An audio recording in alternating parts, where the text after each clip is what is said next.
नमस्कार भाई दोस्तों। अंधभक्तों को तो शर्म है नहीं, ना ही शर्म गोदी मीडिया को है। बीबीसी में एक न्यूज आई, इनका जो फर्जी राष्ट्रभक्ति फर्जी राष्ट्रवाद है ना जो इनका, उसका हर बार भांडा फूट जाता है। लेकिन पता नहीं है अंधभक्त किस मिट्टी के बने हैं कि यह इनका बाप अगर कुछ भी बोल देता है ना उसको लपेट देते हैं 1 मिनट में, और लपेट के इतना बढ़िया तैयार कर देते हैं कि अगले का भी ये महसूस करा दे हाँ बस यही होता होगा। क्यों रे ढोंगियो, ये क्या बोल रहे हैं तुम्हारे बाप? सुनाई नहीं दिया क्या? या आप भी इसको लपेट दोगे? लपेट देंगे ये इसको, क्योंकि इनको कोई मतलब नहीं है जवान मरो किसान मरो, इनको अपनी राजनीति चमकानी है बस। राजनीति चमकाने से मतलब है। एक तरफ इस देश में ऐसे ऐसे प्रधानमंत्री थे, जब एक प्रधानमंत्री बनया था स्वर्गीय चौधरी चरण सिंह, किसानों ने गुड़ बांटा था, दिल्ली से लेकर हर जगह पे गुड़ बांटा गया था कि हमारा किसान प्रधानमंत्री बन गया। एक वो समय था कि सभी जगह पे गुड़ बांटा गया, क्योंकि किसान की सबसे बड़ी मिठाई होती है गुड़। कितनी मेहनत से तैयार होता है सबको पता है, इससे बड़ी मिठाई होती नहीं किसान की। काश वो अपना कार्यकाल पूरा कर जाते चौधरी चरण सिंह, तो शायद आज आंदोलन करने की जरूरत ना पड़ती किसानों को, ना किसी के मुंह की तरफ देखने की जरूरत पड़ती, अगर वो अपना कार्यकाल पूरा कर जाते तो।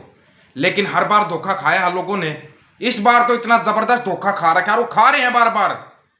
इन ढोंगियों का हर बार सामने आ जाती है, लेकिन ये बैठे हुए ना चाटुकार मीडिया तलवे चाट जाती है अपने मालिकों के। बैठे हुए ये अंधभगत जीभ से चाट जाते हैं बस तलवों को, जीभ से। अब बताओ कैसे चाट के दिखाओगे?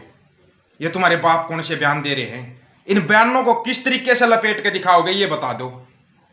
बयान आया बीबीसी न्यूज में, क्योंकि गोदी मीडिया तो दिखाएगी नहीं, गोदी मीडिया तो इस चीज के खिलाफ है। गोदी मीडिया को तो मुद्दे चाहिए थे। किस मुद्दे पे सरकार बनाई थी? भारत पाकिस्तान हिंदू मुसलमान, इन्हीं मुद्दों पे सरकार बनाई थी ना। अचानक मुसलमानों से इतना प्यार कैसे आने लगा रे? इतना प्यार कैसे जाग गया कि तुम वापस से एक करने की बात करने लगे? अब ये अंधभगत कहां जाके मरेंगे? अंधभक्तों की बताओ। मनो अपने हरियाणा के मुख्यमंत्री तेजस्वी ओजस्वी मुख्यमंत्री साहब मनोहर लाल खट्टर साहब, बड़ा तगड़ा उदाहरण दिया खट्टर साहब आपने कि पूर्व जर्मनी और पश्चिमी जर्मनी इकट्ठे हो सकते हैं। ज्यादा दूर की समय भी नहीं गुजरा, 90-91 में लोगों ने बर्लिन की दीवार तोड़ दी थी। वाह, उदाहरण तो बड़े जबरदस्त निकाल के लाते हैं। अब ये इकट्ठा किसको कर रहे हैं? भारत बांग्लादेश और पाकिस्तान को। इतना प्यार कैसे उमड़ का आ गया? ये अंधभगत कहां जाके मरेंगे अगर भारत पाकिस्तान का एक करने की बात कर रहे हो आप? यहां पर सबसे बड़ा अपमान जो किया मनोहर लाल खट्टर साहब ने, और खुद प्रधानमंत्री नरेंद्र मोदी साहब इसका जवाब दें। अब ये भारत पाकिस्तान ने एक करने की बात करें, जो बॉर्डर पर जितने जवान शहीद हुए थे, बांग्लादेश बनाने में कितने जवान शहीद हो गए थे, उन शहीदों का अपमान इतनी जल्दी कर गया आप।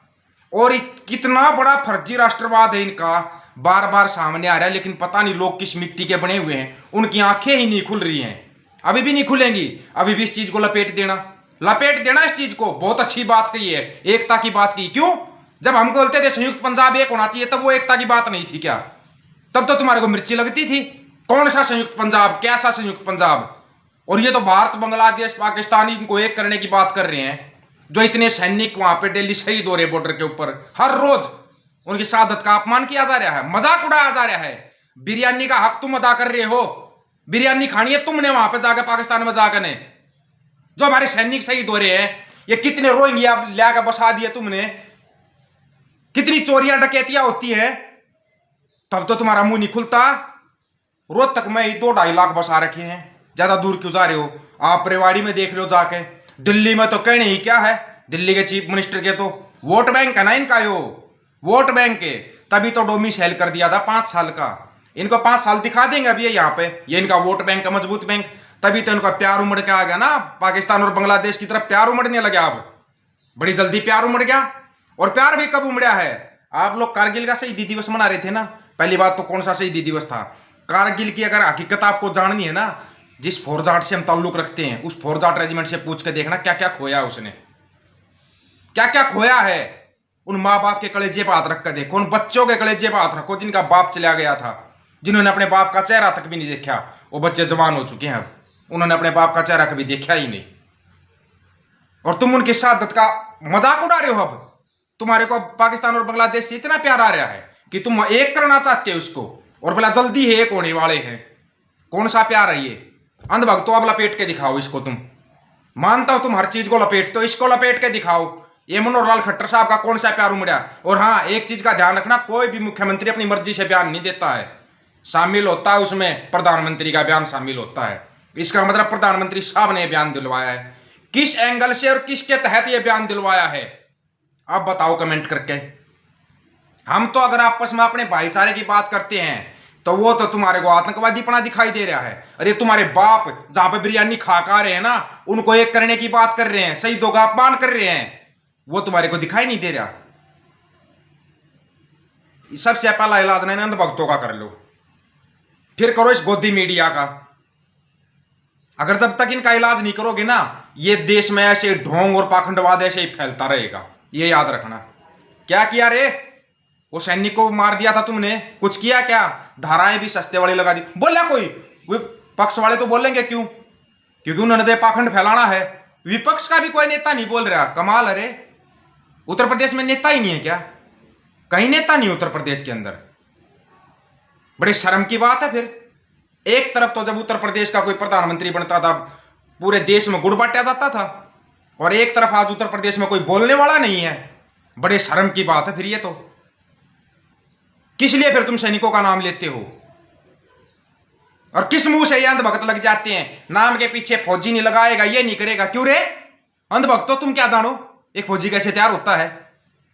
तुम अपने बाप के बयान को लपेट लो पहले तो। इस बयान को किस तरीके से लपेटोगे? ये तुम्हारा बाप जो बयान दे के बैठा है, उमड़ाया ना प्यार तुम्हारे बाप का। बताया था ना, अंधभक्तों इतनी ही अंधभक्ति करना ताकि बाद में बर्दाश्त कर सको। अब तुम भी बाप बोल लो, पाकिस्तान वालों को भी बाप बोल लो, बांग्लादेश वालों को भी बाप बोल लो, क्योंकि तुम्हारा पापा बोल रहा है।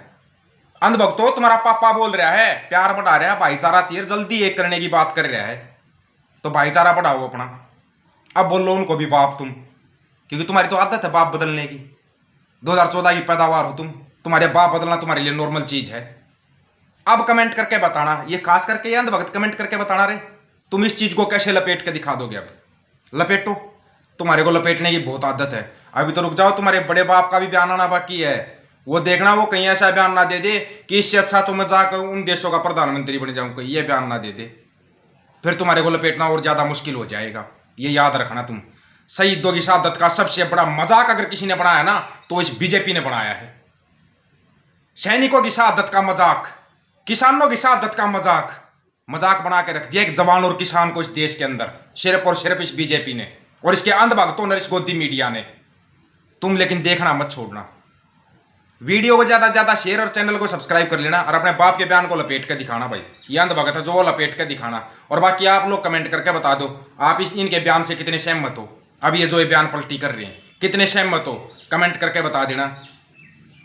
कमेंट सेक्शन में कमेंट करके जरूर बताना आपकी राय कितने मायने रखती है। हम अगर एक संयुक्त पंजाब की छोटी सी बात कर दें तो वो तो देशद्रोह के उसमें आ जाता है, और ये तो भारत बांग्लादेश पाकिस्तान को एक करने की बात कर रहे हैं। ये कौन से उसमें आते हैं रे? एक बार बताना इनके ऊपर कौन सा एक्ट लगना चाहिए, बताना जरूर। इन्होंने नहीं छोड़ा, ना किसान को छोड़ा, ना जवान को छोड़ा, सबकी शहादत का मजाक बना दिया है ये भद्दा मजाक। और सिर्फ तुम्हारी जो चुप रहने की आदत है ना, सिर्फ इसके कारण शब्द तो वही निकल रहा था जो तुम समझ रहे हो, वही निकलने वाला था अब शब्द तो। लेकिन ये तुम्हारी बुजदिली ना इस देश का बेड़ा गर्क करने में सबसे ज्यादा कामयाब हो रहे हैं। ये इसलिए कामयाब हो रहे हैं, ये सिर्फ तुम्हारी चुप्पी के कारण, क्योंकि तुम इनको जवाब नहीं दे सकते पलट के। वो 22 सांसद पूरी रात के धरने पे बैठे हैं जिनको निलंबित किया गया था, बैठे रहो, कौन सुनता। यहाँ जवान मर जाए तब वोट मांगते, किसान मर जाए तब वोट मांगते हैं। चाहे तुम बैठे बैठे मर जाओ, इनको कोई फर्क नहीं पड़ेगा, क्योंकि इनकी कुर्सी सेफ है। इन्होंने अपना वोट बैंक मजबूत कर लिया रोहिंग्याओं को बसा के। और देखो नहीं, रोहिंग्याओं का विरोध करते थे ये, और उनको बसा रहे हैं वोटों के खातिर। मैंने इसलिए बोला था आपसी भाईचारा जो तुम खराब कर रहे हो ना, बाद में बहुत पछताओगे तुम, और अब पछताओगे, ये याद रखना। और हाँ, देना जवाब अब इस चीज का किसके पास है। वीडियो को ज्यादा से ज्यादा शेयर और चैनल को सब्सक्राइब कर लेना भाई दोस्तों। सभी को राम राम, नमस्कार, आदाब, सत श्री अकाल। आपसी भाईचारा खराब मत करो, आपसी भाईचारा मजबूत कर लो, आपस में भाई काम आएंगे। ये नेता भाग जाएंगे देश छोड़कर, और जल्दी भागने वाले हैं। खास करके अंधभक्तों पापा, ये अनाथ हो जाएंगे। ये 2014 की पैदाइश है ना, ये अनाथ हो जाएगी, बड़ी जल्दी अनाथ होने वाली है ये, बहुत जल्दी। अभी तो 24 बिल और पास होने लग रहे हैं। शांति रखो, नंबर सबका आएगा, और आ चुका है, अभी और आ जाएगा। नमस्कार भाई दोस्तों। वीडियो को ज़्यादा से ज़्यादा शेयर जरूर करना।